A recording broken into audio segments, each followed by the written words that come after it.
Welcome back to the Critics Corner. I'm Andrew Branca with the Waxahachie Sun, and I'm here with my friend and fellow movie aficionado, David Dunn with Southlake Style Magazine. How is it shaking there, my friend? It is shaking, shaking, my friend. How about you? Not too bad, not too bad. We have got a really exciting movie for this week's review. It is a brand new movie, and for people who are a fan of director James Gunn, I think they will really like this a whole lot. It is the new version of the Suicide Squad.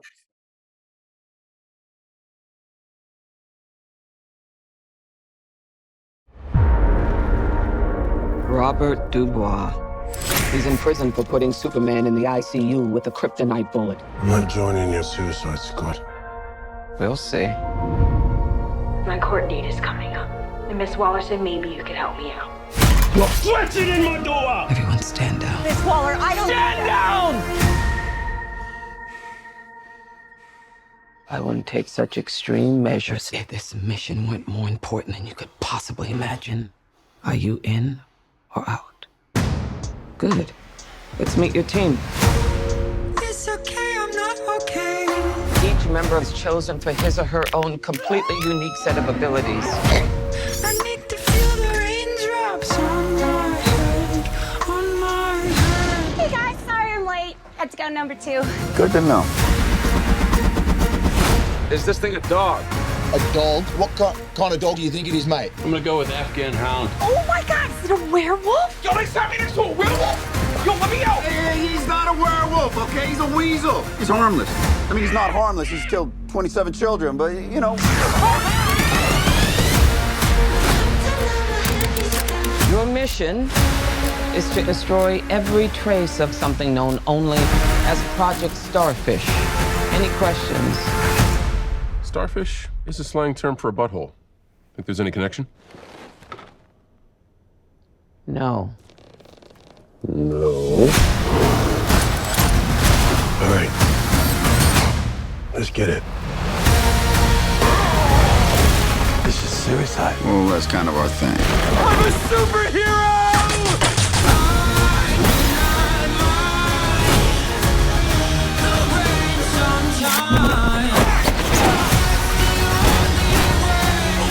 Where's my dad? I'm gonna get you out of real life. I'm going to get you out of here alive.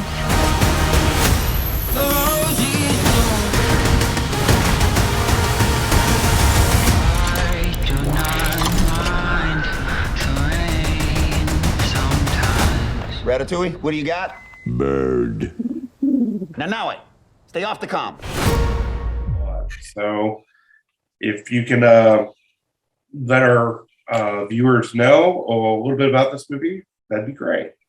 Yes, sir. So the Suicide Squad is part sequel, part soft reboot, part standalone sequel spinoff of the 2016 movie Suicide Squad.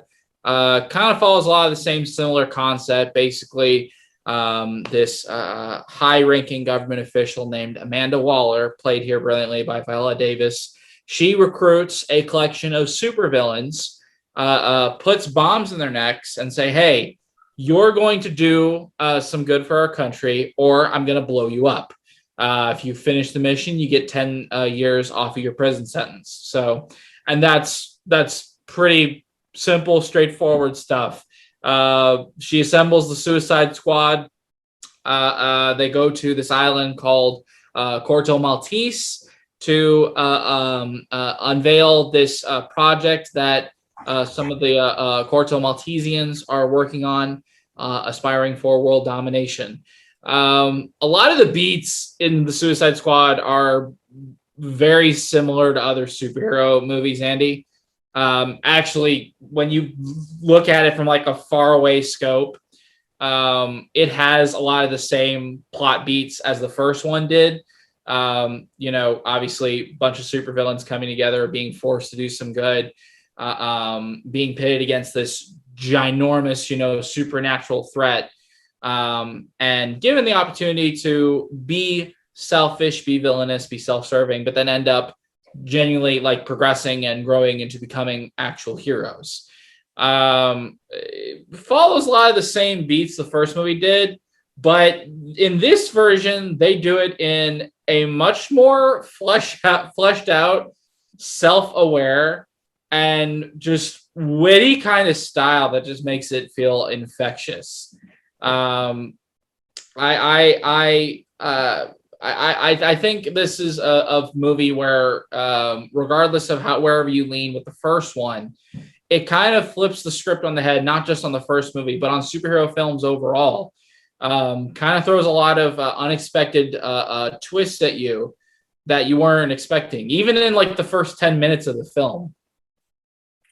Yeah, I would definitely agree with that.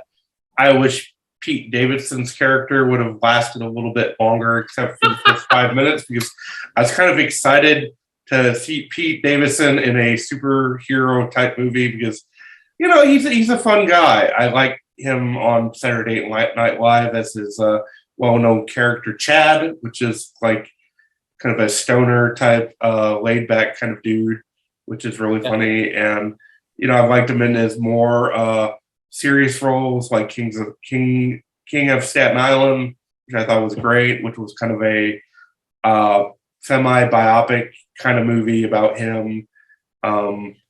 But you know, I wasn't a fan of the first Suicide Squad that came out in 2016. It really felt very disconnected. It felt sloppily done, and I don't know. I wasn't a big fan of that movie, and I just thought it felt like a launching pad for the Harley Quinn character, which she's all right, but I've never really thought much of that kind of character. And I grew up reading DC Comics very passionately. I was I'm still a big Batman fan. This movie, however, it was good. It was a lot better than the first one by a long stretch of means. There's still a lot of other better superhero movies out there, but I would say it does well with what it is. It does, yeah. It has a lot of good campy type humor, which I find funny. John Cena, which I wasn't. He plays, I think, Peacemaker in this movie. He plays Peacemaker, which director James Gunn has described as a douchey Captain America. And I'm telling you, man, if you could put a douchey Captain America on screen, it would be John Cena in this movie. And he sells that part brilliantly. Yeah, he does. And I think the one line, is it Deadshot or Bloodshot or? Bloodsport. Bloodsport, they're bantering back and forth through the movie, and I think the one line that I like that he says the most is, well, at least I don't wear a silver-plated toilet bowl lid on my head as a helmet. And I was like, well, that's kind of funny. Yeah. And then John Cena is just like, it's not a toilet bowl, it's a beacon of freedom. Yeah, exactly. And the one thing it was funny, but I could have done without was seeing him in tidy whities. I mean, okay, look. No one wants to see another dude in tidy whities. True, but having John Cena in a movie and expecting him not to appear shirtless at any point in it, that's kind of poor expectation on your part. It's kind of what he's known for, is taking off his shirt and showing off. Well, and he's also known for this. You can't see me. Yeah, but no, I gotta say, you know, okay, so going back to the first Suicide Squad briefly, I'm one of the relative few that actually enjoyed the first Suicide Squad. I get it. It's haphazard, it's choppy, it's kind of heavily incoherent, but I do love the idea of these supervillains being forced into a scenario where they have to act heroic or behave heroic for their own self-survival, and their personalities just clashing each other in just chaotic, messy, crazy ways that just kind of splatter all everywhere like blood on the wall. This movie takes the appeal of that and dials it to like 11. We talked about obviously John Cena, but there is not a bad character in this movie. I know I can recall from the first Suicide Squad a few characters that were either not fleshed out, or they were silly or ridiculous, or they were just they felt out of place. Here it's like, no, every character in here fits smoothly like a puzzle piece, and they completely own the roles that they're in. John Cena is obviously Peacemaker. Idris Elba plays Bloodsport, this mercenary with a heart of gold that he doesn't want to reveal. There's a superhero, there's a supervillain here called Polka Dot Man. Literally, his power is he can throw polka dots at people. And when you say that out loud, it sounds ridiculous. But in the movie, it's like, oh no, that's actually really cool superpower, and character's funny and quirky and weird, and he just kind of embraces the energy of the movie. My favorite character by far, I don't know, you may agree with me, you may disagree. Okay. I have two favorite characters. My favorite comedic character is King Shark, easily. King Shark is obviously a giant, monster shark in the movie. He's voiced by Sylvester Stallone. If there has ever been like perfect casting, Sylvester Stallone as King Shark is pitch perfect. Well, I find it funny, the one scene where King Shark, they're in like this briefing room or whatever, and Viola Davis is like, does anybody have any questions? And he raises his hand, and Viola Davis is like, okay, King Shark, hand. Yes, that is a hand. There's so many moments in that where he's just so adorable. Like there's like this scene in the movie where the whole team is getting ready to break into this highly secure facility to save one of their team members. Everyone's on the comms, strategizing, trying to figure out where they're supposed to be. And King Shark is just standing there, and he's looking at a bird, and he goes in the comms, bird. I just like, he's just a little kid inside a monster's body, and he was hilarious throughout the movie. Oh my goodness. Well, I definitely compare King Shark to Groot. He's a Groot character. Big time. He's funny. I mean, I could have done King Shark for a lot less and, been just as funny as Sylvester Stallone. But no, they didn't call me up. Hey, Sylvester Stallone owns that part the same way Vin Diesel owns Groot. I think that's just kind of James Gunn's mission at this point, is to just adapt really obscure comic book characters on the movies nobody's ever heard of, and just completely blow audiences away by how quirky and funny and unique they can be. It's just so good. And surprisingly, the character that I was most gravitated to in the movie was Ratcatcher.